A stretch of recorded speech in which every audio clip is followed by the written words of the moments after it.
எதிர்வரும் சட்டமன்ற தேர்தலில் அதிமுக பொதுச் செயலாளர் எடப்பாடி பழனிசாமிக்கு நெருக்கடி கொடுக்க திமுக புது வியூகம் அமைத்து காய் நகர்த்தி வருகிறது.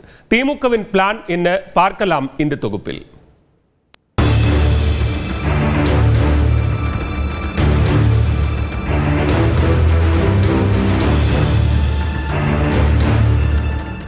எதிர்க்கட்சித் தலைவர் எடப்பாடி பழனிசாமியின் சொந்த மாவட்டமான சேலம் அதிமுகவின் கோட்டையாக கருதப்படுகிறது. கடந்த சட்டமன்ற தேர்தலில் 11 தொகுதிகளை கொண்ட சேலத்தில் 10 அதிமுக வென்றது.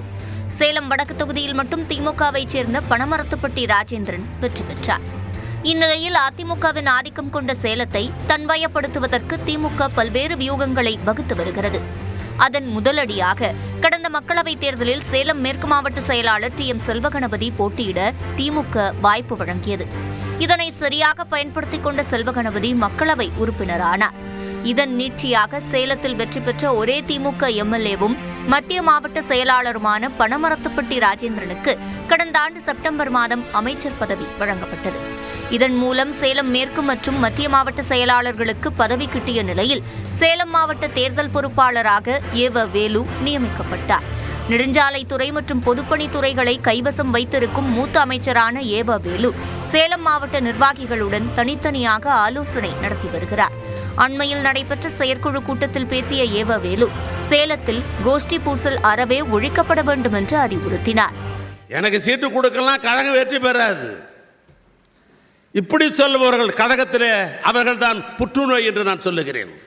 அவர்கள் தான் கோஷ்டியை வளர்ப்பார்கள். நம்மிடத்திலே இன்றையிலிருந்து கோஷ்டி மனப்பான்மை ஒன்று இருக்கவே கூடாது.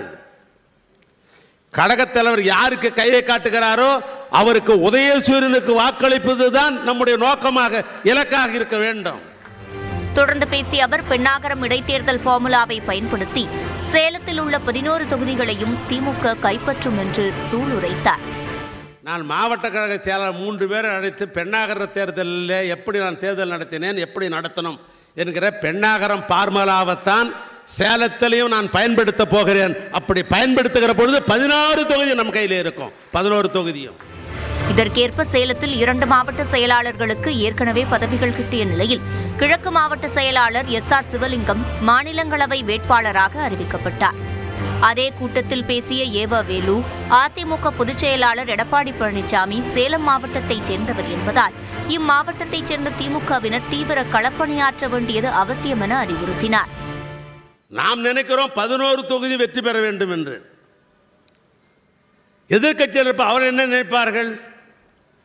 நாம் அந்த கட்சிக்கே நாம் தலைவராக இருக்கிறோம். இந்த மாவட்டத்தில் ஜெயிக்கலாம், பக்கத்தில் இருக்கிற தருமபுரி மாவட்டத்தில் கூட நம்மளை மதிக்க மாட்டானே, அதனால் நம்ம அதிகமாக வேலை செய்ய வேண்டும் அவர்கள் கருதுவார்கள்.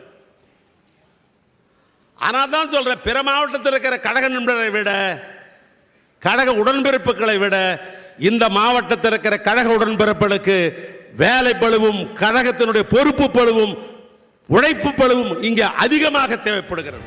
சேலத்தில் 11 தொகுதிகளை கைப்பற்றும் இலக்குடன் திமுக களமிறங்கி காய் நகர்த்தி வருகிறது. திமுகவின் வியூகம் இபிஎஸ்க்கு செக்மேட்டாக அமையுமா என்பது எதிர்வரும் தேர்தல் முடிவில்தான் தெரியவரும். நியூஸ் 18 செய்திகளுக்காக செய்தியாளர் கோகுல்.